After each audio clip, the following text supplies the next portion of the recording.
Hello everyone. Hi, my name is Wanda from Time Messiah. Today I'm going to be showing you how to make a cute Kumihimo cherry bracelet. Now, to get started, I'm going to show you how to make a loop. All the measurements will be on the screen. To make a loop, we're first going to fold our strings in half and then hold the middle of it. Then the string that's longer, because it's always going to be one string that is longer, we're going to use that string to make the loop. And for this pattern, I have two strings that are shorter. So like when you fold your string in half, you see them like two ends sticking out. Just continue with it, just hold them and continue making your bracelet. Now to make a loop, we need to make backward forward knots. I'll be showing you how to do that, but I have a tutorial linked above. Now, for a backward knot, you're basically making a capital D and putting through the loop. And for a forward part, you're making a 4 and putting through that loop too. So the backward for the D and the forward is a 4.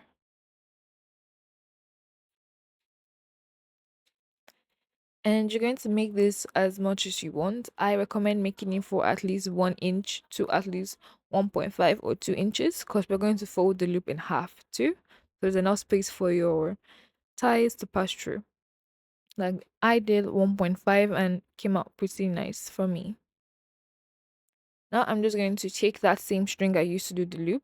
Now I'm going to put all the other strings together and I'm going to make one backward forward knot over all the strings. That's both the right side, the left side together at once. So a backward forward knot that's supposed to bring like my strings together so I can arrange them on the Kumihimo disc easily.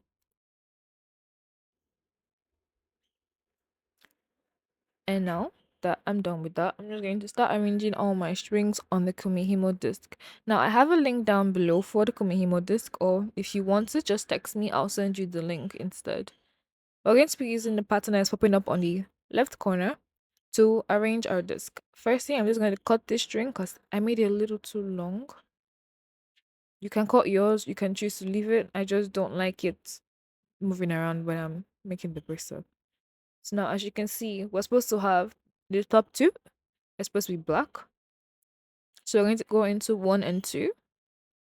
We're leaving 2 spaces in between each for this one. So we're going to count 2 spaces and enter the third space. So we're entering 4 and 5. Is that 5 and 6? And then count another 2 spaces and go in.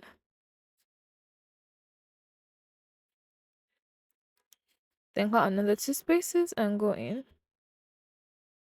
So 9 and 10. Then count another 2.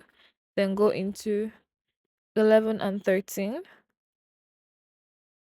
So 13 and 14, my mistake. Then go into 17 and 18. Count 2 spaces. Then go into 22 and 23. Alright? 18, 19, 21 and 22. Count 2 spaces. Go into the next 2 until you're done. Now, please make sure your colors actually align with what is on the screen because if it does not, your cherry won't come out as a cherry.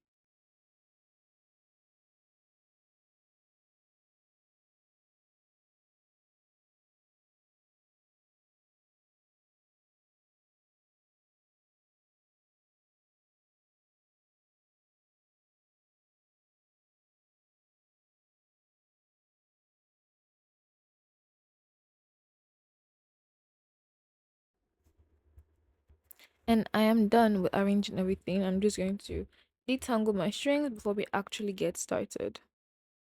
I just want to say this real quick in case I haven't mentioned this. Komihimos are made in sets of twos.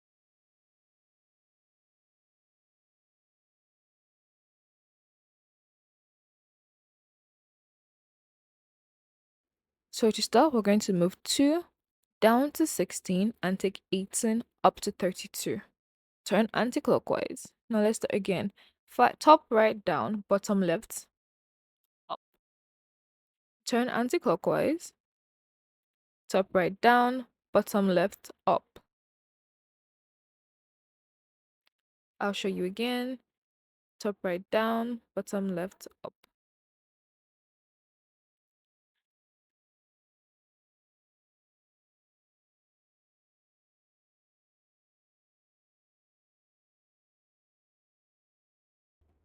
I also want to say that it's very important for you to detangle your string every few rows, maybe like 2 or 3 rounds, and then you detangle. When I say round, I don't mean for you to go the entire one. I mean like after you do your maybe like 4 or 5 turns, and then you detangle because you don't want to get really, really tangled.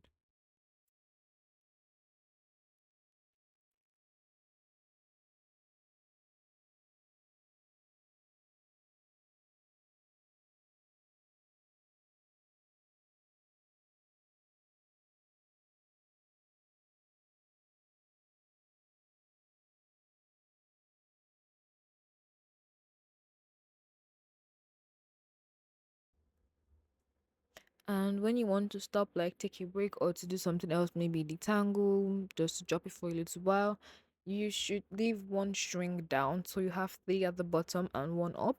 Or you could choose to like put one string on the side so you have like maybe at the top or on the bottom you have one space in between two strings. So it looks weird, and that's it will be a sign that that's where you stopped.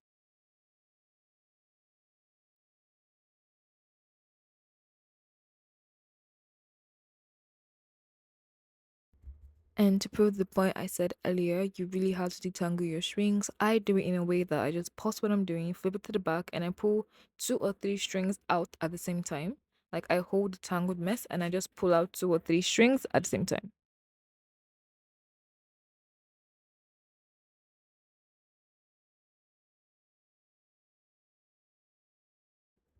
And that's it for this entire tutorial.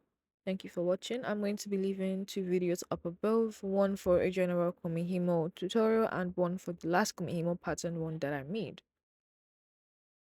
I hope you had a nice time while watching this, and bye. Have a nice day. Bye bye.